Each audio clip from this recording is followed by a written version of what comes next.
Class में हम लोग कंस्ट्रक्टर का एक स्पेशल केस देखे थे जिसका नाम था पैरामीटराइज्ड कंस्ट्रक्टर। ठीक है, अब आज हम लोग उस टॉपिक को और कंटिन्यू करने जा रहे हैं और जो पैरामीटराइज्ड कंस्ट्रक्टर टॉपिक था उसमें अब हम लोग एक स्पेशल केस आज सीखने जा रहे हैं जिस टॉपिक का नाम होता है कॉपी कंस्ट्रक्टर। और ये भी एग्जाम्स में रिपीटेड क्वेश्चन है, इंपॉर्टेंट क्वेश्चन है, इंपॉर्टेंट टॉपिक है, मतलब क्योंकि इसे क्वेश्चन पूछता है। जैसे आपसे पूछेगा कि बताइए कॉपी कंस्ट्रक्टर से आप क्या समझते हैं। अच्छा, अब आपको नाम से समझ में आने लगा होगा, कॉपी का मतलब होता है डुप्लीकेट करना, एक जगह की वैल्यू को किसी दूसरे जगह पे कॉपी पेस्ट करना, वो होता है कॉपी करना। पर कॉपी के अलावा दूसरा नाम यहाँ पे आप क्या देख रहे हैं, कंस्ट्रक्टर का। तो जैसा कि आपको पता है कंस्ट्रक्टर फंक्शन जो होता है वो क्लास के कंस्ट्रक्टर फंक्शन जो होता है वो क्लास के ऑब्जेक्ट के बनने पे कॉल होता है। ये बात आपको पता है, कंस्ट्रक्टर फंक्शन जो है वो क्लास के ऑब्जेक्ट के बनने पे कॉल होता है। तो जैसे ही क्लास का एक नया ऑब्जेक्ट बनेगा, देखिए क्लास का जैसे ही कोई नया ऑब्जेक्ट बनेगा ठीक उसी वक्त कंस्ट्रक्टर आएगा और ये कंस्ट्रक्टर क्या करेगा, पुराने ऑब्जेक्ट के वैल्यू को नए ऑब्जेक्ट में लाके कॉपी पेस्ट करेगा as soon as the new object is created. यानी कि जैसे ही कोई नया ऑब्जेक्ट बनेगा तो ये कंस्ट्रक्टर क्या करेगा, पुराने ऑब्जेक्ट का जो वैल्यूज होगा उसको नए ऑब्जेक्ट के अंदर कॉपी पेस्ट करना स्टार्ट करेगा, इसीलिए उसका नाम पड़ा है कॉपी कंस्ट्रक्टर। तो डेफिनेशन तो इसका बड़ा आसान सा है, इसके बारे में आप क्या डिफाइन करेंगे, देखिए यहाँ पे आप इसको डिफाइन ऐसे करेंगे कि this constructor function is used to copy. ये कंस्ट्रक्टर क्या करेगा, ये कंस्ट्रक्टर यूज में आएगा कॉपी करने के लिए। This constructor function is use to copy the values. ये कंस्ट्रक्टर फंक्शन वैल्यूज को कॉपी करता है। किसका वैल्यूज को कॉपी करेगा, values of data members. Data members का मतलब हो गया मेंबर वेरिएबल। तो this constructor function is use to copy the values of data members of an existing object of the class to the data members of the newly created object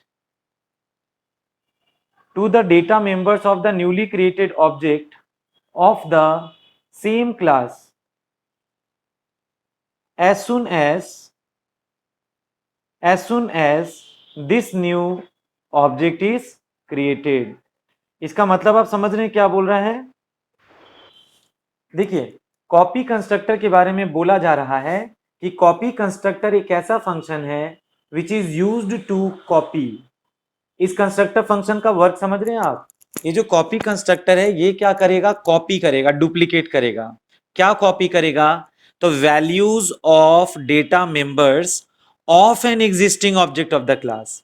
यानी कि अगर आपके class का पहले से कोई object बन चुका है तो क्लास का जो ऑब्जेक्ट पहले से बन चुका है उसके अंदर जो डेटा मेंबर्स का वैल्यूज है ना, उन वैल्यूज को आप कॉपी करेंगे, नकल करेंगे और कहां पे पेस्ट करेंगे, तो to the data members of the newly created object of the same class. तो जो नया नवेला ऑब्जेक्ट आप बनाएंगे, तो जो न्यूली क्रिएटेड ऑब्जेक्ट आप बनाएंगे उस न्यूली क्रिएटेड ऑब्जेक्ट में जाकर आप उसके डेटा मेंबर में पुराने ऑब्जेक्ट का जो डेटा मेंबर्स है उसके वैल्यूज को कॉपी पेस्ट करेंगे। 216 में जाना था, 206 में आ गए। अच्छा कोई बात नहीं। तो उसी को हम लोग कहते हैं कॉपी कंस्ट्रक्टर।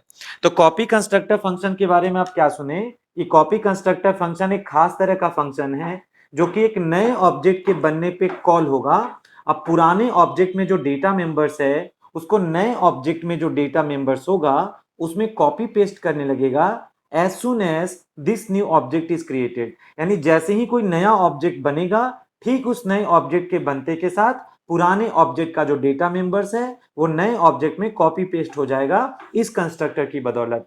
इसीलिए इसका नाम पड़ा है कॉपी कंस्ट्रक्टर। मतलब ऐसा कंस्ट्रक्टर जो नए ऑब्जेक्ट के पैदा होने पे कॉल होगा और उसमें डुप्लीकेट कर देगा, कॉपी पेस्ट कर देगा किसी पहले के बने हुए ऑब्जेक्ट के वैल्यूज को लाकर, इसीलिए इसका नाम पड़ा है कॉपी कंस्ट्रक्टर। तो मेन इसका प्रोग्राम डेफिनेशन तो बड़ा आसान सा है, अब इसका जो प्रोग्राम है वो अब आपको सीखना है, वही इसका मेन एग्जांपल है। तो एग्जाम में क्वेश्चन ऐसे पूछता है, define copy constructor and explain with a program.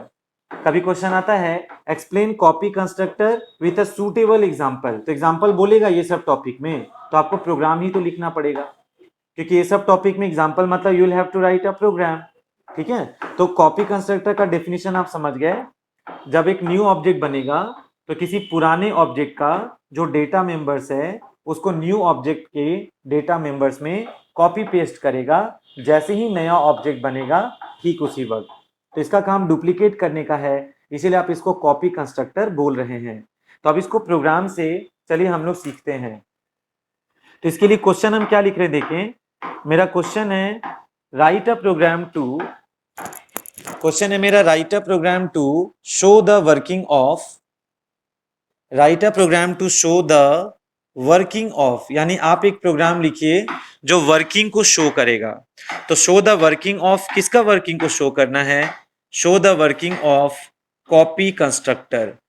ठीक है ना, यानी कि कॉपी कंस्ट्रक्टर जो है इसका वर्किंग को शो करने के लिए आपको यहां पर प्रोग्राम लिखना है, इसीलिए क्वेश्चन है write a program to show the working of copy constructor.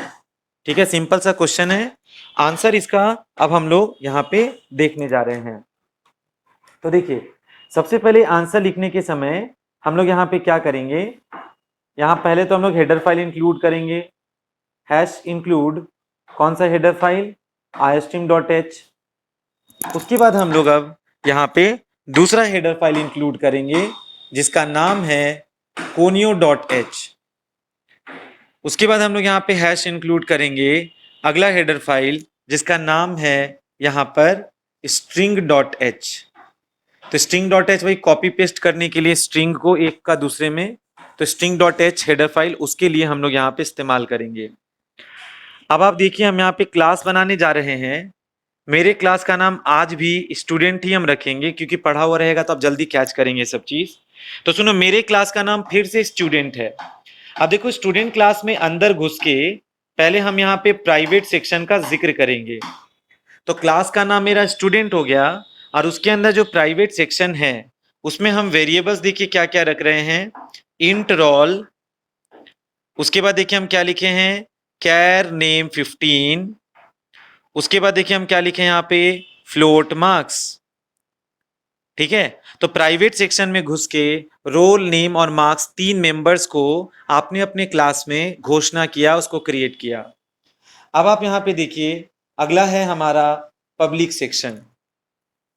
देखो प्राइवेट सेक्शन में जिन मेंबर्स को लिखेंगे उसको यूज करने का अधिकार इसी क्लास के दूसरे मेंबर को होगा, लेकिन पब्लिक को यूज करने का अधिकार तो हर किसी को होगा। तो एक बार हम पब्लिक के अंदर कुछ कोडिंग करके दिखाते हैं। तो देखो हम अपने क्लास के पब्लिक सेक्शन में क्या करने जा रहे हैं, हम अपने क्लास के पब्लिक सेक्शन में पहले तो एक कंस्ट्रक्टर बनाएंगे हम जिसका नाम है स्टूडेंट, और इसमें कोई आर्ग्यूमेंट नहीं है। जरा गौर से देखिए इस फंक्शन का नाम सेम टू सेम अपने क्लास नेम से मैचिंग है। देखिए क्लास का नेम स्टूडेंट है तो इस मेंबर फंक्शन का नेम भी स्टूडेंट है, तो इसको आप कहेंगे कि ये एक कंस्ट्रक्टर फंक्शन है। क्लास का नाम स्टूडेंट है, मेंबर फंक्शन का भी नाम स्टूडेंट है, इसको आप कहेंगे कि ये एक कंस्ट्रक्टर फंक्शन है। ठीक है, उसके बाद सुनिए हम फिर से लिख रहे हैं, देखिए क्या स्टूडेंट, लेकिन ब्रैकेट में इस बार हम क्या लिख रहे हैं ध्यान से देखिए स्टूडेंट एम्परसेंड ओबी। अब जरा गौर से देखिए ये फंक्शन का नाम अपने क्लास नेम से मैचिंग है, तो इस फंक्शन का भी तो नाम अपने क्लास नेम से मैचिंग है। तो सुनिए अगर क्लास के अंदर जो मेंबर फंक्शन होता है अगर उस मेंबर फंक्शन का नाम अपने क्लास नेम से मैचिंग होता है तो उसको हम लोग कहते हैं कंस्ट्रक्टर फंक्शन। तो ये भी मेरा कंस्ट्रक्टर फंक्शन है और ये भी मेरा कंस्ट्रक्टर फंक्शन है, बट फर्क क्या है कि इस कंस्ट्रक्टर में आर्ग्यूमेंट नहीं है। इस कंस्ट्रक्टर में आर्ग्यूमेंट नहीं है तो आप इसको बोलेंगे कि वो डिफॉल्ट कंस्ट्रक्टर है, और इस कंस्ट्रक्टर में आप देखिए आर्ग्यूमेंट है। ध्यान से देखिए इस कंस्ट्रक्टर में आर्ग्यूमेंट है तो आप इसको बोलेंगे कि ये एक पैरामीटराइज्ड कंस्ट्रक्टर है। मेरा बात समझिएगा, मेरे क्लास का नाम स्टूडेंट है और उसके पब्लिक सेक्शन में मेरे एक फंक्शन का नाम स्टूडेंट है, same to same as that of the class, तो आप इसको कहेंगे ये एक कंस्ट्रक्टर फंक्शन है। पर उसके नीचे फिर से आपने स्टूडेंट ही लिखा है, वो भी फंक्शन का नाम क्लास नेम से मैचिंग है, तो ये भी एक कंस्ट्रक्टर फंक्शन है, लेकिन इसमें आर्ग्यूमेंट है। तो बताओ, ये कंस्ट्रक्टर में आर्ग्यूमेंट नहीं है, तो आप इसको बोलेंगे ये एक डिफॉल्ट कंस्ट्रक्टर है। याद है ना, जिस कंस्ट्रक्टर में आर्ग्यूमेंट नहीं होता है उसको आप डिफॉल्ट कंस्ट्रक्टर कहते हैं, और जिस कंस्ट्रक्टर में आर्ग्यूमेंट है उसको आप क्या नाम देंगे कि वो कंस्ट्रक्टर एक पैरामीटराइज्ड कंस्ट्रक्टर है। तो नीचे वाला कंस्ट्रक्टर पैरामीटराइज्ड कंस्ट्रक्टर है, इसकी हम बात कर रहे हैं। तो सर आप तो कॉपी कंस्ट्रक्टर पढ़ाने आए थे, तो सर आप कॉपी कंस्ट्रक्टर पढ़ाने आए हैं और आप हमको डिफॉल्ट कंस्ट्रक्टर और पैरामीटराइज्ड कंस्ट्रक्टर का नाम सुना रहे हैं। तो अब जरा एक बात गौर से देखिए, ये तो खैर डिफॉल्ट कंस्ट्रक्टर है, उसका इश्यू नहीं है, पर इसमें देखिए ये जो कंस्ट्रक्टर है इसमें आर्ग्यूमेंट है कि नहीं, पैरेंथेसिस के अंदर इसमें आर्ग्यूमेंट है कि नहीं है, तो इसलिए इसको आप कहेंगे कि ये एक पैरामीटराइज्ड कंस्ट्रक्टर है। फाइन। पर याद करिए, कल हम लोग जब पैरामीटराइज्ड पढ़े थे, कल ही का क्लास का बात है, तो आप स्टूडेंट के ब्रैकेट में int R, char N, float M लिए थे, याद है? आर्ग्यूमेंट तो वो भी था, कल जो हम यहाँ लिए थे आर्ग्यूमेंट तो वो भी था, पर कल का argument integer, float, character, simple simple सा था। पर आज क्या दिख रहा है, इस कंस्ट्रक्टर में जो आर्ग्यूमेंट है ये तो पैरामीटराइज्ड कंस्ट्रक्टर है, ठीक है कोई बात नहीं, पर इसका पैरामीटर को देखो, इसके आर्ग्यूमेंट को देखो। मेरे इस कंस्ट्रक्टर के आर्ग्यूमेंट में क्लास का नाम स्टूडेंट लिखकर ऑब्जेक्ट का नाम लिख के रेफरेंस यूज हुआ है। बहुत पहले हम आपको फंक्शन चैप्टर में कॉल बाय रेफरेंस सिखाए थे, तो कॉल बाय रेफरेंस में याद है ना, रेफरेंस का ये सिंबल होता है और ये रेफरेंस किसी पुराने ऑब्जेक्ट के लिए एक नया पहचान बन जाता है। तो जब आप यहां लिखेंगे स्टूडेंट एम्परसेंड ओबी, तो क्या होगा, स्टूडेंट का ऑब्जेक्ट का ये एक रेफरेंस बन जाएगा और ये किसी पुराने ऑब्जेक्ट को रिप्रेजेंट करेगा, ये किसी पुराने ऑब्जेक्ट को रेफर करेगा।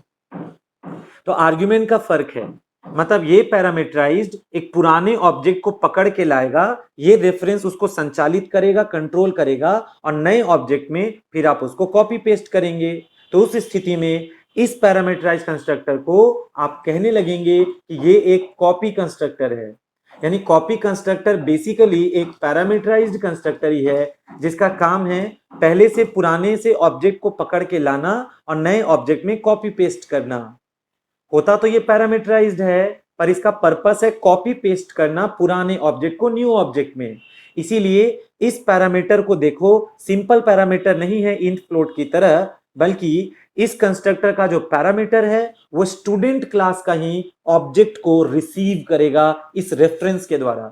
रेफरेंस में क्या होता है, पुराने चीज को एक नए नाम से आप रिप्रेजेंट करते हैं, कंट्रोल करते हैं। तो यहाँ पे रेफरेंस मेथड यूज होता है कॉपी कंस्ट्रक्टर के अंदर, ध्यान से सुन लीजिए ये बात, इसको ऐसे करना पड़ता है। अब इसके बाद हम दो फंक्शन नॉर्मल वाला जो लिखते हैं रोज वो लिखने जा रहे हैं। एक फंक्शन जो हम लोग रोज लिखते हैं वो कौन सा था, याद करिए, इनपुट।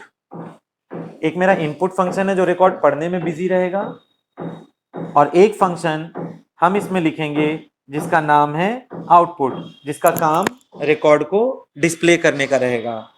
फिर सुनिए, अब हम यहाँ पे एक डिस्ट्रक्टर बनाएंगे। याद है डिस्ट्रक्टर कैसे बनता है, टिल्ड लगा के। तो हम यहाँ पे टिल्ड लगा के फंक्शन का नाम क्या लिखेंगे, स्टूडेंट।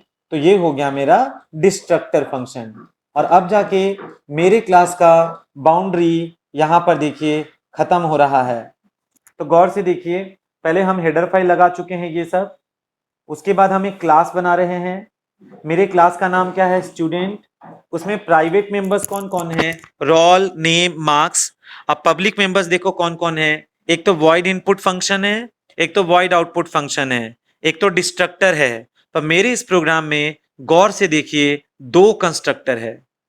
मेरी इस क्लास में ध्यान से देखिए दो कंस्ट्रक्टर है, जिसमें एक कंस्ट्रक्टर में आर्ग्यूमेंट नहीं है तो उसको कहेंगे डिफॉल्ट कंस्ट्रक्टर, और एक कंस्ट्रक्टर में आर्ग्यूमेंट है तो उसको कहेंगे पैरामीटराइज्ड कंस्ट्रक्टर। पर ये पैरामीटर क्योंकि स्टूडेंट का ही ऑब्जेक्ट पकड़ के लाएगा और नए ऑब्जेक्ट में इसको डुप्लीकेट कर देगा, तो इस पैरामीटराइज्ड कंस्ट्रक्टर को अब आप क्या कहेंगे कि ये एक कॉपी कंस्ट्रक्टर है। ठीक है, क्योंकि इसके पैरामीटर में एक पुराना ऑब्जेक्ट आएगा और नए ऑब्जेक्ट में कॉपी पेस्ट होगा, तो आप इसको कॉपी कंस्ट्रक्टर बोलेंगे इस पैरामीटराइज्ड कंस्ट्रक्टर को। और आखिरी में ये जो है ये तो डिस्ट्रक्टर है। अब इसको कोडिंग कैसे डिफाइन करते हैं बाहर, देखिए आपको याद है हम बताए थे मेंबर फंक्शंस जो होता है इनका बॉडी अंदर भी बन सकता है, पर अंदर इतना फंक्शन है बॉडी बनाएंगे तो खिचपिच हो जाएगा, तो आप सबका बॉडी बाहर बनाइए। तो आपको याद है ये जो मेंबर फंक्शंस है इनका बॉडी हम लोग क्लास के बाहर भी बना सकते हैं, तो जब बाहर बनाएंगे तो रूल लगा के बनाएंगे। और हाँ, सीक्वेंस मैटर नहीं करता, ये नहीं कि पहले ये लिखें तो पहले यही बनाएंगे, सेकंड में ये लिखें तो सेकंड में उसी को बनाएंगे, ऐसा नहीं है। आपको जो पहले बनाना है डिफाइन कर लीजिए, मेन फंक्शन में जाके ऑर्डर जो होगा वो मेरे ऊपर डिपेंड करेगा कि हम कब किसको बुलाना चाहते हैं। लेकिन कोडिंग करने का जहां तक बात है तो आप इसको जहां पे कोडिंग करना चाहते हैं, जिस क्रम में करना चाहते हैं, आप उसी ऑर्डर में करिए, that is up to you. तो ये सुनिए, ये जो आपका कंस्ट्रक्टर है स्टूडेंट, इसमें कोई आर्ग्यूमेंट नहीं है। अगर आज हमको मन कर रहा है कि हम इसको पहले बाहर डिफाइन करें, ये जो मेरा कंस्ट्रक्टर है हमको मन कर रहा है हम इसको बाहर जाके डिफाइन करें, तो क्या प्रॉपर्टी लगाएंगे, देखिए इस कंस्ट्रक्टर का कोई रिटर्न टाइप नहीं है, ध्यान से देखिए, इस कंस्ट्रक्टर का कोई रिटर्न टाइप नहीं है, तो आप यहां रिटर्न टाइप का जिक्र भी नहीं करेंगे। पर सेकेंडली ये कंस्ट्रक्टर मेरे स्टूडेंट क्लास का मेंबर है, तो हमको यहां पे लिखना पड़ेगा स्टूडेंट। रिटर्न टाइप तो नहीं ना है, वो गायब है, पर क्लास नेम तो लिखना पड़ेगा स्टूडेंट। देन आफ्टर आप यहां पे स्कोप रेजोल्यूशन ऑपरेटर यूज करेंगे, और उसके बाद आपके फंक्शन का नाम क्योंकि स्टूडेंट है, तो अब आप यहां पे अपने फंक्शन का नाम लिखेंगे स्टूडेंट, और इसका पैरेंथेसिस लगा देंगे एम्प्टी वाला, क्योंकि ये डिफॉल्ट कंस्ट्रक्टर है। अब इसके अंदर घुस के आपको याद होगा डिफॉल्ट कंस्ट्रक्टर में क्योंकि आप वैल्यू नहीं ट्रांसफर करते, डिफॉल्ट कंस्ट्रक्टर में क्योंकि आप वैल्यू नहीं ट्रांसफर करते, तो इसके अंदर वैल्यू पहले से डिसाइड कर लीजिए। तो हम क्या कर रहे हैं, देखिए रोल का वैल्यू 123 दे रहे हैं, फिर हम स्ट्रिंग कॉपी करके देखिए नेम के वैल्यू में हम यहाँ पे XYZ लगा रहे हैं, और फिर ये सुनिए हम मार्क्स के वैल्यू में 0 दे रहे हैं। क्योंकि ये डिफॉल्ट कंस्ट्रक्टर है तो हमको प्रूफ देना होगा सी आउट करके कि कौन सा कंस्ट्रक्टर आ चुका है, तो ये मेरा डिफॉल्ट कंस्ट्रक्टर आ चुका है। उस मैसेज को प्रिंट करके हम इस बात का प्रूफ देंगे। तो मेरे स्क्रीन पर मैसेज आ गया डिफॉल्ट कंस्ट्रक्टर इन्वोक्ड, यानी कि डिफॉल्ट कंस्ट्रक्टर एक्टिवेट हुआ है, उसका प्रूफ मिला। अब हम इस कंस्ट्रक्टर को नीचे जाकर हम यहाँ पे क्लोज कर देंगे। तो देखो मेरा ये जो कंस्ट्रक्टर है इसमें आर्ग्यूमेंट नहीं है, इसमें रोल को 123 मिला, नाम को XYZ मिला, मार्क्स को 0 मिला, तो ये सी आउट ने क्या कहा, डिफॉल्ट कंस्ट्रक्टर इन्वोक्ड, ये मैसेज यहाँ पे प्रिंट हो जाएगा लास्ट में। तो ये डिफाइन हो गया ये पहला कंस्ट्रक्टर। अब चलिए दूसरा वाला कंस्ट्रक्टर को हम डिफाइन करके दिखाएं। देखिए कैसे डिफाइन करेंगे दूसरे कंस्ट्रक्टर को, सुनिए इसका भी तो रिटर्न टाइप नहीं है, क्योंकि कंस्ट्रक्टर का रिटर्न टाइप तो होता नहीं है। तो सुनिए इसको हम कैसे डिफाइन करेंगे, रिटर्न टाइप हम नहीं लिखेंगे, पर ये बताइए ये कंस्ट्रक्टर भी स्टूडेंट क्लास का मेंबर है, तो सबसे पहले हम इसमें स्टूडेंट क्लास का नाम लगाएंगे, and then after we will use scope resolution operator. फिर बताइए फंक्शन का नाम तो स्टूडेंट ही है, एकदम क्लास नेम की तरह, तो you will be writing student over here. अब आप स्टूडेंट के ब्रैकेट में स्टूडेंट का ऑब्जेक्ट रेफरेंस कैरी करेंगे, तो आपको लिखना होगा student ampersand ob in this way. फिर सुनिए क्योंकि ये कॉपी करने आया है, तो ये कंस्ट्रक्टर में क्या होगा, नया ऑब्जेक्ट के रोल में ओबी का जो रोल है वो कॉपी करेगा। फिर सुनिए strcpy से हम लोग क्या करेंगे, देखिए नेम में क्या कॉपी करेंगे, ओबी का नेम को कॉपी करेंगे, और पता है क्या करेंगे, फिर मार्क्स में किसको कॉपी करेंगे, ओबी का मार्क्स को कॉपी करेंगे आप। क्योंकि यहाँ पे ये कंस्ट्रक्टर नए ऑब्जेक्ट के बनने पे कॉल होगा, तो नए ऑब्जेक्ट के रोल में, नेम में, मार्क्स में जिस ओबी को आप कैरी करके लाए हैं उसका रोल, उसका नेम और उसका मार्क्स कॉपी पेस्ट हो जाएगा। और इसीलिए हम इसमें प्रूफ देंगे सी आउट के साथ कि ये कौन सा कंस्ट्रक्टर कॉल हुआ, कॉपी कंस्ट्रक्टर कॉल हुआ, तो हम इसके अंदर मैसेज देंगे कॉपी कंस्ट्रक्टर इन्वोक्ड। हम बार बार कह रहे हैं कॉपी कंस्ट्रक्टर दरअसल में पैरामीटराइज कंस्ट्रक्टर ही होता है, पर इसका वर्क क्या है, पुराने ऑब्जेक्ट को नए ऑब्जेक्ट में कॉपी पेस्ट करना, इसीलिए इसको कॉपी कंस्ट्रक्टर का दर्जा देते हैं। अब सुनिए, अगला फंक्शन था मेरा इनपुट। सुनिए, इनपुट का रिटर्न टाइप वॉइड है, तो इस इनपुट को कैसे क्लास के आउटसाइड जाके आप डिफाइन कीजिएगा, ये सब तो कई बार पढ़ चुके हैं, आप 2-3 क्लास से पढ़ रहे हैं ये सब। इनपुट का रिटर्न टाइप क्या है, वॉइड। इनपुट के क्लास का नाम क्या है, स्टूडेंट। उसके बाद आप क्या लिखेंगे, स्कोप रेजोल्यूशन, और उसके बाद आप अपने फंक्शन का नाम लिखेंगे जो कि इनपुट है। अब आप इनपुट फंक्शन के अंदर जाके कोडिंग करेंगे, तो इनपुट में जाके पता आप कोडिंग में क्या करेंगे, इनपुट में जाकर आप कोडिंग में लिखेंगे सी आउट में /n करके enter the roll name and marks, यानी कि अब आप जाइए रोल नेम और मार्क्स दीजिए। तो इसको पढ़ेगा कौन, सी इन, स्टोर किस में करेगा, रोल में, उसके बाद नेम में, और उसके बाद मार्क्स में। तो इनपुट का काम तो बिल्कुल बेसिक सा था, ये तो आप अच्छे से जानते हैं। अब चलिए हम लोग आउटपुट को कोडिंग डिफाइन करते हैं आउटसाइड द क्लास जाकर। तो again we will use the same property. Output का रिटर्न टाइप क्या है, वॉइड। तो सबसे पहले आप उसका रिटर्न टाइप लिखेंगे। सेकेंड में बताइए आउटपुट किस क्लास का मेंबर है, स्टूडेंट। तो आपको यहाँ पे वॉइड लिख के बगल में फिर स्टूडेंट लिखना होगा। देन आफ्टर आप स्कोप रेजोल्यूशन लगाएंगे, और क्योंकि मेरे फंक्शन का नाम आउटपुट है, so we will be writing output. अब क्योंकि आउटपुट को ड्यूटी देना है कि रिकॉर्ड डिस्प्ले करे, तो आउटपुट का कोडिंग में क्या होगा, ये बात तो आपको पहले से ही मालूम है। सी आउट आएगा और आंसर में, मैसेज में क्या प्रिंट करेगा, वो प्रिंट करेगा student's roll number is roll. उसके बाद \t देकर यहां पर क्या प्रिंट करेगा, नेम इज नेम। और उसके बाद \t करके यहां पे क्या प्रिंट करेगा, मार्क्स इज मार्क्स। तो आउटपुट फंक्शन का काम है रिकॉर्ड प्रिंट करना। तो आप जाकर देखिए यहाँ पे हम लोग रिकॉर्ड्स को प्रिंट कर रहे हैं। अब आता है डिस्ट्रक्टर का बारी। देखो, डिस्ट्रक्टर फंक्शन का रिटर्न टाइप कुछ नहीं है, तो जब आप इसको बाहर जाके डिफाइन करेंगे तो रिटर्न टाइप तो है नहीं कुछ भी, तो रिटर्न टाइप यहाँ पे मिसिंग रहेगा। सेकेंड बताइए, मेरे क्लास का नाम क्या है, स्टूडेंट है, तो हम वो लिखेंगे। उसके बाद हम क्या लिखेंगे, स्कोप रेजोल्यूशन, और अंत में हम लिखेंगे टिल्ड स्टूडेंट जो कि मेरा डिस्ट्रक्टर है। तो हम यहाँ पे क्या लिखेंगे, टिल्ड स्टूडेंट जो कि मेरा डिस्ट्रक्टर है, हम जाकर वो यहाँ पर मेंशन करेंगे।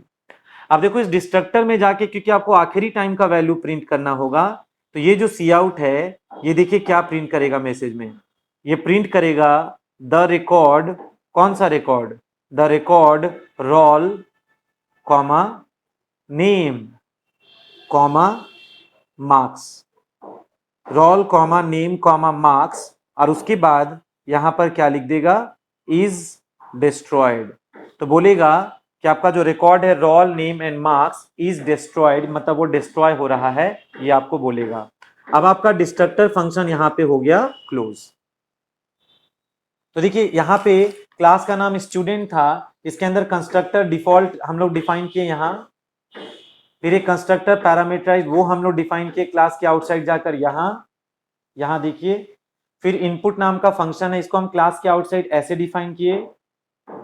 फिर मेरा वॉइड आउटपुट फंक्शन है, हम इसको क्लास के बाहर ऐसे डिफाइन किए। और लास्ट में मेरा ये जो डिस्ट्रक्टर है, ये हम क्लास में से बाहर जाके उसको हम ऐसे डिफाइन किए। चलो, सारा क्लास वगैरह मेरा बन गया, लेकिन अब इसको अप्लाई करने का टाइम आ चुका है। और अप्लाई करने के लिए तो हम लोगों को क्या करना होगा, मेन फंक्शन से लाइफ शुरू करना होगा। तो वो अब काम बच गया है। देखो, अब हम यहाँ पे वॉइड मेन फंक्शन लिखने जा रहे हैं इन दिस वे। देखो, जिंदगी मेरा मेन फंक्शन से स्टार्ट होगा। मेन में घुस के हम अपनी स्क्रीन का पहले कचरा साफ कर लेंगे क्लियर स्क्रीन फंक्शन इस्तेमाल करके एज यूजुअल। अब ध्यान से देखिए क्या हो रहा है।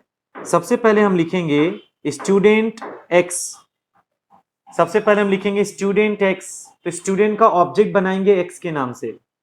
फिर हम क्या कर रहे हैं, देखिए हम यहाँ पे लिखना चाहते हैं एक्स डॉट इनपुट, तो हम एक्स का रिकॉर्ड रीड करना चाहते हैं, तो एक्स डॉट इनपुट उसके लिए। अब यहाँ पे सी आउट आया, और सी आउट ने लाइन चेंज करके क्या लिखा, एक्स इंप्लाइज का सिंबल। और अब हम यहाँ पे लिखेंगे एक्स डॉट आउटपुट फंक्शन, तो इस तरीके से एक्स का जो रिकॉर्ड है वो यहाँ प्रिंट आउट हो जाएगा। इसके बाद सुनिए, अब हम इसके कोड हम यहाँ कंटिन्यू कर रहे हैं। इसके बाद सुनिए अब हम क्या कर रहे हैं, हम यहाँ पे स्टूडेंट क्लास का एक नया ऑब्जेक्ट बनाने जा रहे हैं वाई नाम से। स्टूडेंट का एक नया ऑब्जेक्ट है y, अब y के ब्रैकेट में अब हम x को पास कर देंगे। y का ऑब्जेक्ट बन रहा है, अब y ऑब्जेक्ट के बनते के साथ हम उसके ब्रैकेट में देखिए x को पास कर रहे हैं, x को भेज रहे हैं, और ये x मेरा पुराना ऑब्जेक्ट कहलाएगा। तो जरा सोचिए, स्टूडेंट का जब एक नया ऑब्जेक्ट बन रहा है y, तो वो अपने साथ किसको कैरी करके ले गया? x को, जो मेरे स्टूडेंट का पुराना ऑब्जेक्ट है। और x का डिटेल हम इनपुट करके डलवा भी चुके हैं, तो क्या हो गया, x का जो डला हुआ डिटेल्स था वो y ऑब्जेक्ट के बनते के साथ लगेगा कॉपी पेस्ट होने, तो इसी को फिर हम लोग कहेंगे यहाँ पे कॉपी कंस्ट्रक्टर कॉल होने लग गया। तो इस तरीके से आप देखेंगे कॉपी कंस्ट्रक्टर एक्टिवेट हो जाता है। फिर अब हमको प्रूफ देना है कि अब हम लोग कॉपी कंस्ट्रक्टर से x के वैल्यू को y में डुप्लीकेट बना चुके हैं, प्रूफ तो देना है। तो अब हम लोग यहाँ पे लाइन चेंज करके लिखेंगे y इंप्लाइज ऐसे, और y का डिटेल कैसे प्रिंट करेंगे हम लोग? तो y डॉट आउटपुट, क्योंकि आपको याद है डिटेल छापने के लिए आउटपुट नाम का एक मेंबर फंक्शन क्रिएटेड है, तो जस्ट आप लिख दीजिए y डॉट आउटपुट फंक्शन, तो आउटपुट फंक्शन आएगा और y का जो डिटेल्स था वो डिस्प्ले हो जाएगा। और अंत में अब हम यहाँ पे लिखेंगे गेट ch फंक्शन, और यहाँ पर main is over and life is also over, ऐसा स्थिति हो जाएगा। तो चलिए अब हम लोग इसको सीक्वेंस में अप्लाई करके कोड को समझ के देखते हैं। तो सबसे पहले क्या होगा,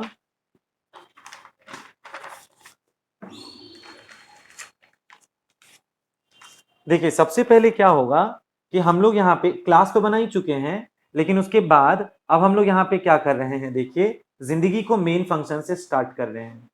पता है, जैसे ही मेरे प्रोग्राम का जिंदगी मेन फंक्शन से स्टार्ट होगा, तो जैसे ही हम लोग मेन फंक्शन के भीतर जाएंगे, तो यहाँ पे जो लिखे हैं ना आप क्लियर स्क्रीन फंक्शन, ये फंक्शन क्या करेगा, मेरे मॉनिटर पे अगर पहले से कुछ भी फालतू कचड़ा छपा होगा, ये उसको बिल्कुल नीट एंड क्लीन कर देगा, ये बात तो आप समझ लीजिए। पर उसके बाद सुनिए क्या लिखा, ध्यान से देखिएगा। उसके बाद आपने लिखा स्टूडेंट एक्स, तो एक बात गौर से सुनिए, स्टूडेंट जो है वो देखिए मेरा एक क्लास है। फिर से सुनिए, स्टूडेंट मेरा क्लास है, तो जब हम लिखेंगे स्टूडेंट एक्स, यानी हम इस स्टूडेंट क्लास का एक्स के नाम से एक ऑब्जेक्ट बनाना चाहेंगे।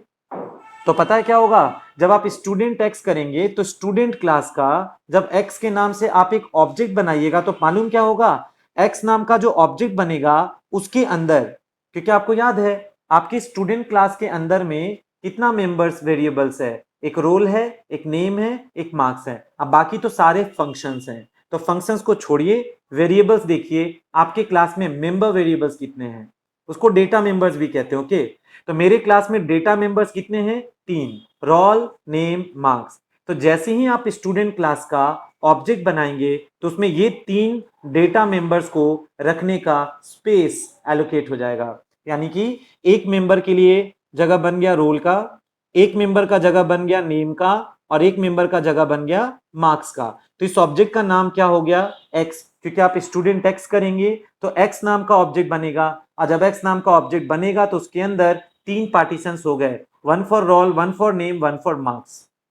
पर मुद्दा तो ये है ना, आपको अच्छी तरह मालूम है जब हम लोग क्लास का ऑब्जेक्ट बनाते हैं तो ऑब्जेक्ट बनते के साथ बेधड़क कंस्ट्रक्टर कॉल होता है। याद करिए आप लोग, क्लास का हम ऑब्जेक्ट बनाए एक्स के नाम से, तो ऑब्जेक्ट बनाएंगे तो आपको याद होगा कंस्ट्रक्टर कॉल होगा, कंस्ट्रक्टर एक्टिवेट होगा। तो स्टूडेंट का ऑब्जेक्ट क्या नाम का बना, एक्स नाम का बना, तो कौन कॉल होगा, कंस्ट्रक्टर। चलो ठीक है, कंस्ट्रक्टर कॉल होगा, ठीक है समझ गए। पर क्या एक्स के साथ कोई वैल्यू भेजे हैं आप, देखिए स्टूडेंट का ऑब्जेक्ट तो आप बना दिए एक्स के नाम से, पर क्या एक्स के साथ कोई वैल्यू भेजे हैं क्या आप, नहीं भेजे हैं। तो याद रखिएगा, जब आप क्लास का ऑब्जेक्ट बनाते हैं और जब आप उसमें वैल्यू नहीं भेजते हैं, तो डेफिनेटली वहां पे डिफॉल्ट कंस्ट्रक्टर एक्टिवेट होता है, क्योंकि आपको याद होगा डिफॉल्ट कंस्ट्रक्टर में कोई आर्ग्यूमेंट नहीं मेंशन होता। तो जब क्लास का ऑब्जेक्ट बना देंगे तो उसमें कोई आर्ग्यूमेंट नहीं सेंड करेंगे, यानी कि पक्का ये डिफॉल्ट कंस्ट्रक्टर को कॉल करेगा। यानी मेरे क्लास का ऑब्जेक्ट बन गया एक्स के नाम से, और ऑब्जेक्ट जन्म लेते के साथ, ऑब्जेक्ट क्रिएट होते के साथ कंस्ट्रक्टर कॉल होगा, वो भी डिफॉल्ट कंस्ट्रक्टर। तो चलिए हम लोग अब डिफॉल्ट कंस्ट्रक्टर में चलते हैं, ये है मेरा डिफॉल्ट कंस्ट्रक्टर। सुनिए, जब हम इस डिफॉल्ट कंस्ट्रक्टर में गए तो याद रखिए हम लोग किस ऑब्जेक्ट के बनने पर गए, एक्स नाम के ऑब्जेक्ट के जन्म लेने पे हम लोग डिफॉल्ट कंस्ट्रक्टर में गए। फाइन। तो ये कंस्ट्रक्टर क्योंकि डिफॉल्ट है तो ये अपने साथ वैल्यू नहीं लाया है, तो जो वैल्यू अंदर में पहले से डिसाइडेड होगा उसी से इनिशियलाइजेशन होगा। तो आप खुद देखिए, रोल का इनिशियलाइजेशन 123 से होगा, तो मेरे एक्स के रोल में 123 आ गया। फिर सुनिए, strcpy क्या करेगा, नाम में xyz को कॉपी करेगा। तो किसका नेम समझेंगे आप, कंस्ट्रक्टर को जो बुलाया। कंस्ट्रक्टर को कौन बुलाया, तो एक्स नाम के ऑब्जेक्ट के जन्म लेने पे बुलाया। तो एक्स नाम का जो ऑब्जेक्ट है उसके नेम में xyz कॉपी पेस्ट कर लेंगे। तो उसके नेम में xyz null character copy paste कर लेंगे। फिर सुनिए क्या हुआ, मार्क्स बराबर 0। किसका मार्क्स, ऑफ कोर्स एक्स का, क्योंकि ये कंस्ट्रक्टर एक्स के जन्म लेने पे आया है। तो एक्स के मार्क्स का वैल्यू कितना हो जाएगा, 0, यानी तुरंत मेरे एक्स के मार्क्स का वैल्यू में 0 स्टोर हो जाएगा। ठीक है। अब सुनिए, क्योंकि आप एक्स ऑब्जेक्ट के बनने पे डिफॉल्ट कंस्ट्रक्टर में पहुंचे हैं तो प्रूफ दे दीजिए प्लीज आप लोग। तो उसके लिए आप सी आउट में लाइन बदलकर मैसेज क्या लिखे हैं, डिफॉल्ट कंस्ट्रक्टर इन्वोक्ड, यानी आपकी स्क्रीन पे सबसे पहला संदेश यही छपेगा, यही दिखेगा। ठीक है। तो ये जो मैसेज है डिफॉल्ट कंस्ट्रक्टर इन्वोक्ड, ये आपके मॉनिटर पे सबसे पहली दफा छपेगा, डिफॉल्ट कंस्ट्रक्टर इन्वोक्ड, इस तरह का मैसेज सबसे पहली बार छपेगा। फिर सुनिए क्या हुआ, मेरे उस कंस्ट्रक्टर का काम तमाम हो गया। ध्यान से देखिए, मेरे डिफॉल्ट कंस्ट्रक्टर का जब काम ओवर हो गया, मेरे डिफॉल्ट कंस्ट्रक्टर का जब काम तमाम हो गया, तो हम यहां से लौट कर वापस मेन फंक्शन में जाएंगे। तो चलिए वापस आप मेन फंक्शन में, जो कि यहां पे है। तो ध्यान से देखो, स्टूडेंट का एक्स नाम से ऑब्जेक्ट बना, आप इसमें कुछ नहीं भेजे वैल्यू बाजू में, तो क्या होगा, डिफॉल्ट कंस्ट्रक्टर कॉल हो जाएगा। और वो क्या किया वो आप देखकर आ चुके हैं वापस। अगला लाइन पढ़िए क्या लिखे हैं आप अगली लाइन में लिखे हैं एक्स डॉट इनपुट फंक्शन। जरा सोचिए, जब आप लिखेंगे एक्स डॉट इनपुट फंक्शन, तो ऐसा करने से क्या होगा, ये जो एक्स नाम का ऑब्जेक्ट है इसके रिक्वेस्ट करने पर, एक्स नाम का जो ऑब्जेक्ट है इसकी रिक्वेस्ट करने पर कौन कॉल हो जाएगा, इनपुट फंक्शन। तो प्लीज एक्स की रिक्वेस्ट करने पर आप इनपुट फंक्शन में चलिए। कंट्रोल ट्रांसफर होकर अब इनपुट फंक्शन में आ गया। तो एक्स नाम के ऑब्जेक्ट के बनने पे कंट्रोल जो है ट्रांसफर होकर इनपुट नाम के जब फंक्शन में आ गया, तो इनपुट में रिकॉर्ड पढ़ने का कोशिश कीजिए। तो बताइए, ये सी आउट यूजर से क्या पूछने लग गया, लाइन बदलकर ये आपसे पूछने लग गया, enter the roll name and marks. तो जैसे आप रोल का वैल्यू कितना डाल देंगे 12, नेम का वैल्यू क्या डाल देंगे करण, और मार्क्स का वैल्यू कितना डालेंगे 98.2, इन तीनों डिटेल्स को ये सीन पढ़ेगा और इनपुट किस में कर देगा, रोल में, नेम में, मार्क्स में। तो जरा सोचिए, ये सी इन 12 को पढ़कर रोल में दिया, करण को पढ़कर नेम में दिया, 98.2 को पढ़ के मार्क्स में दिया, तो किसका रोल, किसका नेम, किसका मार्क्स। तो सुनिए, इनपुट को किसने कॉल किया है, एक्स नाम के ऑब्जेक्ट ने। तो एक्स के रोल में 12 आ गया, एक्स के नाम में करण आ गया, और एक्स के मार्क्स में 98.2 आ गया। तो इस तरीके से एक्स का रोल, एक्स का नेम, एक्स का मार्क्स का वैल्यू आपने इनपुट कर दिया, डाल दिया। जैसे ही इनपुट का काम ओवर होगा, कंट्रोल यहां से लौट कर वापस आप कहां पे आ जाएंगे, मेन में वापस आ जाएंगे। मेन में वापस आने के बाद पढ़िए, ये जो सी आउट है अब ये लाइन बदलकर x इंप्लाइज करना चाहता है। तो मेरे मॉनिटर पे आउटपुट आएगा x इक्वल टू और ग्रेटर देन, यानी कि x इंप्लाइज।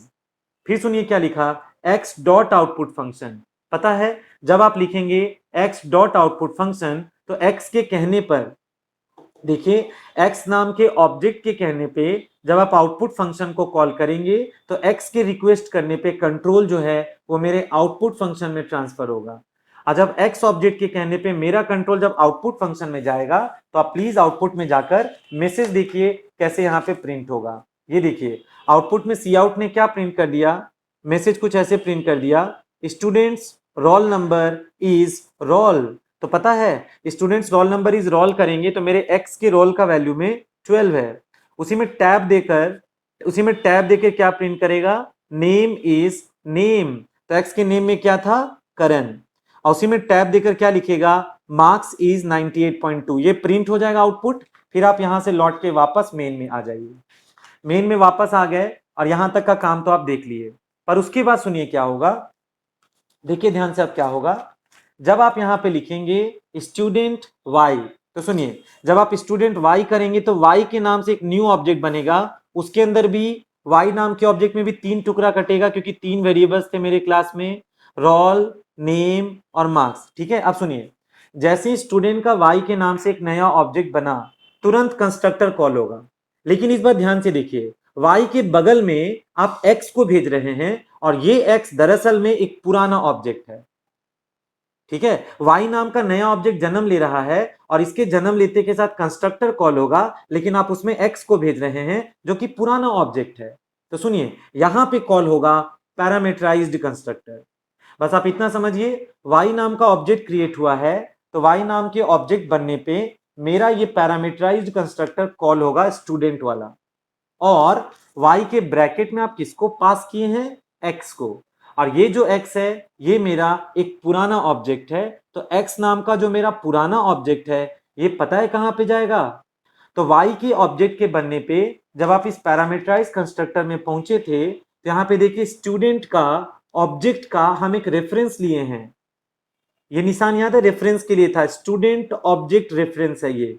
तो ओबी नाम का जो ऑब्जेक्ट का रेफरेंस है, ये किसको रेफर करेगा, ये किसको नियंत्रित करेगा, तो एक्स को, जिसको आप कैरी करके ले गए हैं।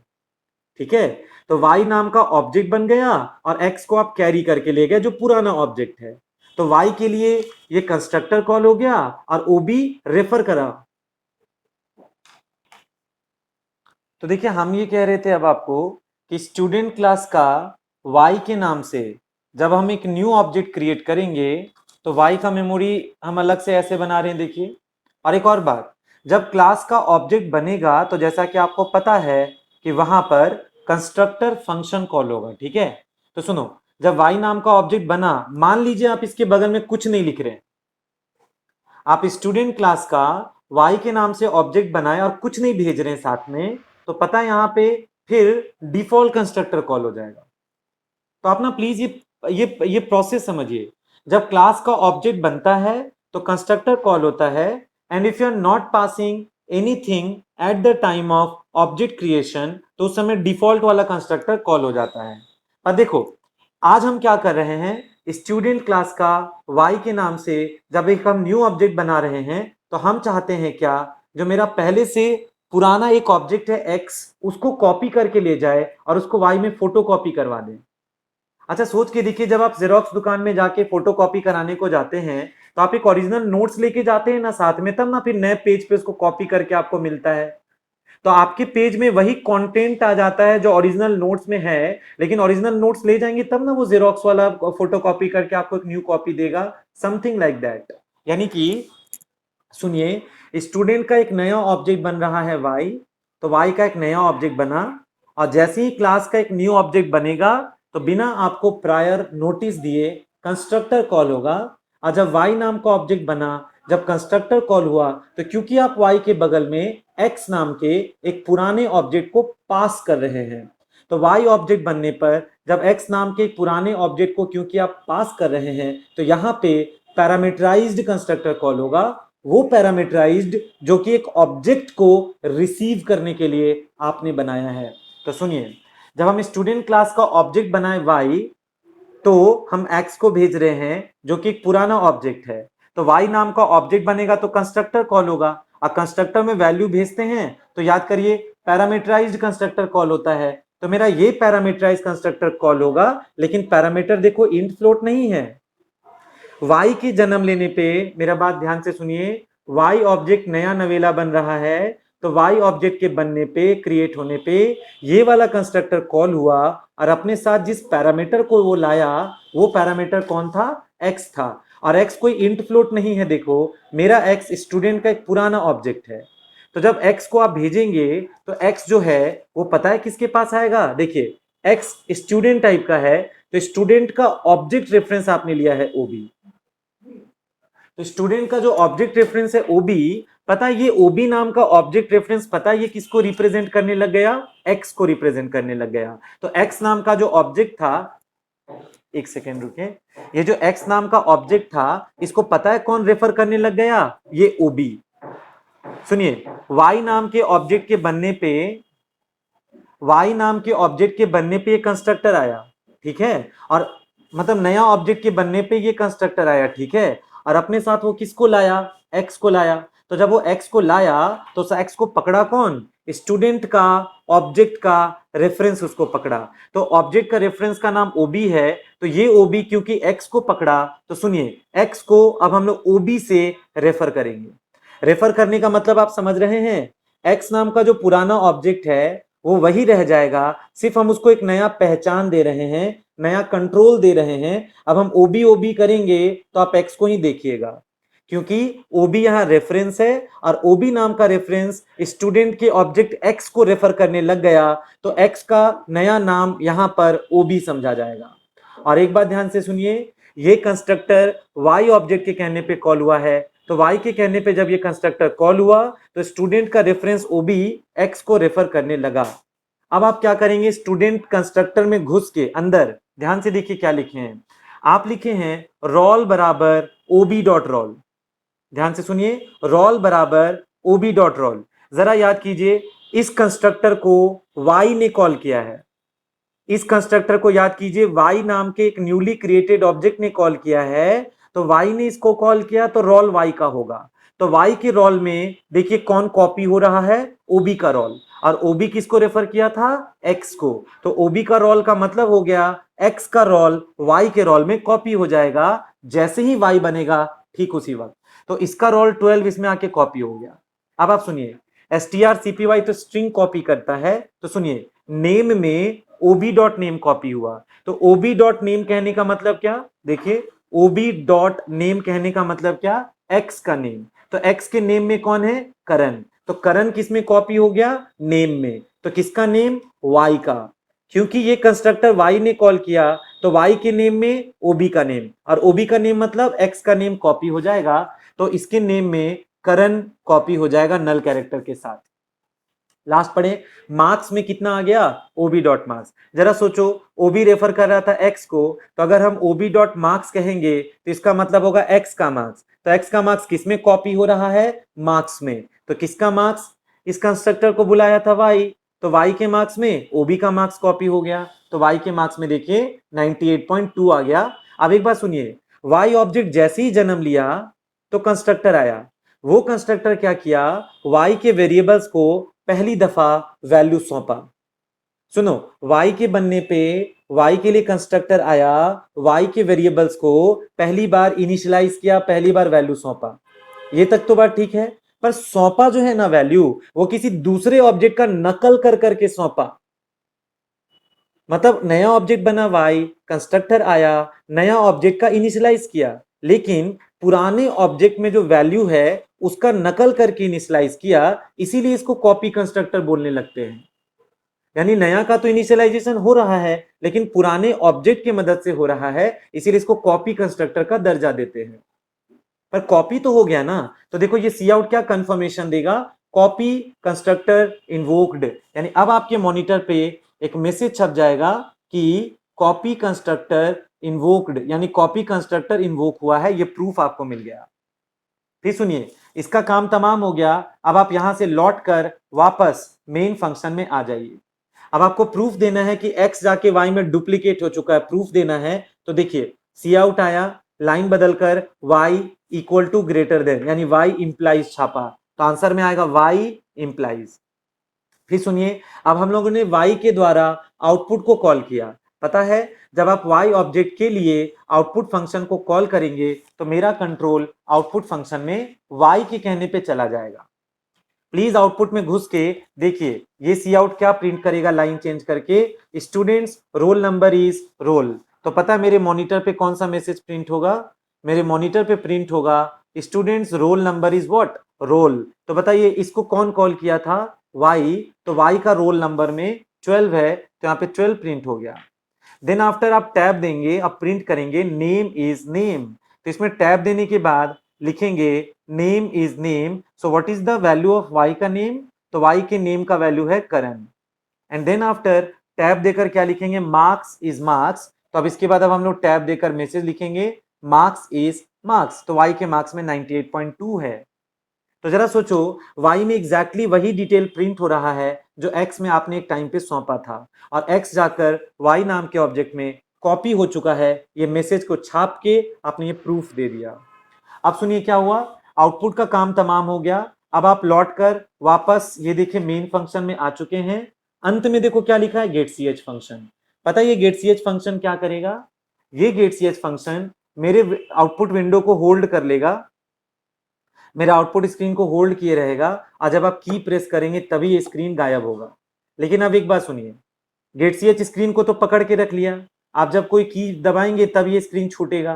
पर उसके बाद सुनिए मेन का अंत आ गया, ध्यान से देखिए, यहां पे देखिए मेन फंक्शन का जब अंत आ गया, तो सुनो मेन का अंत आने का मतलब है कि मेरी जिंदगी मेन से स्टार्ट होने के बाद एक ऑब्जेक्ट एक्स नाम का जन्म लिया है, और एक्स के बाद दूसरा ऑब्जेक्ट वाई नाम का जन्म लिया है। और आपको याद है जन्म लेने के समय कंस्ट्रक्टर आता है, तो पहले एक्स बना था तो याद कीजिए एक्स के लिए कंस्ट्रक्टर आया, बाद में वाई बना था तो वाई के लिए कंस्ट्रक्टर आया। पर जब मरने का टाइम आ गया तो डिस्ट्रक्टर आएगा, माइंड इट। तो पहले बताओ ये क्लोजिंग एक्स के लिए भी है, वाई के लिए भी है। तो क्लोजिंग आने का मतलब इन दोनों ऑब्जेक्ट का दायरा खत्म हो रहा है, इन दोनों ऑब्जेक्ट का स्कोप खत्म हो रहा है, यानी कि अब डेड होने का समय, मरने का समय। तो मरने के समय पता है डिस्ट्रक्टर कॉल होगा। और जानते हैं पहले एक्स बना है तो मेमोरी में वो नीचे दब जाएगा, बाद में वाई बना है तो मेमोरी में वो ऊपर चढ़ जाएगा। तो मरने के समय पहले वाई पकड़ाएगा, तो पहले वाई पकड़ाएगा, तो याद रखिए वाई का डिस्ट्रक्टर पहले आएगा, वाई जो है ना उसका डिस्ट्रक्टर पहले आएगा। तो बताओ वाई के लिए मतलब सेकेंड ऑब्जेक्ट पहले मरेगा, तो वाई के लिए जब ये डिस्ट्रक्टर आया तो ये देखो आखिरी टाइम वैल्यू क्या छापने लग गया, द रिकॉर्ड, द रिकॉर्ड। तो वाई का रोल, वाई का नेम, वाई का मार्क्स छाप कर कह देगा इज डिस्ट्रॉयड, यानी कि अब मेरे स्क्रीन पर आंसर आएगा द रिकॉर्ड।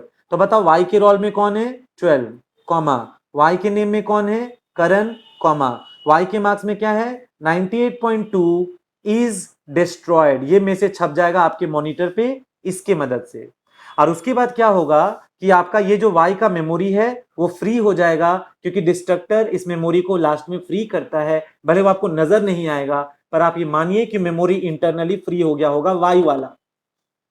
अच्छा, अब डिस्ट्रक्टर किसका कॉल होगा पता है, एक्स के लिए। पता है जब एक्स के बिहाफ पे जब ये डिस्ट्रक्टर इस बार आएगा, तो ये डिस्ट्रक्टर क्योंकि अब एक्स के लिए आएगा, बाद में आएगा, तो अब ये सी आउट एक्स के अंदर जो आखिरी टाइम वैल्यू बचा है उसको फाइनल टाइम प्रिंट करके इसके मेमोरी को छुड़वा देगा। तो बताओ इस वाले सी आउट ने यहाँ पे क्या प्रिंट किया, इसने प्रिंट किया द रिकॉर्ड। तो अब आपके मॉनिटर पे एक और मैसेज आएगा लास्ट में, द रिकॉर्ड, किसका रिकॉर्ड, तो roll comma name comma marks, of course X का। तो roll comma name comma marks X वाला इज डिस्ट्रॉयड। तो यहाँ पे लिख देगा एक्स के रोल में कौन है 12, कॉमा एक्स के नाम में कौन है करण, कॉमा एक्स के मार्क्स में कौन है 98.2 इज डिस्ट्रॉयड। ये मैसेज छप जाएगा, उसके बाद एक्स का भी मेमोरी फ्री हो जाएगा। लास्ट में main is over, life is also over.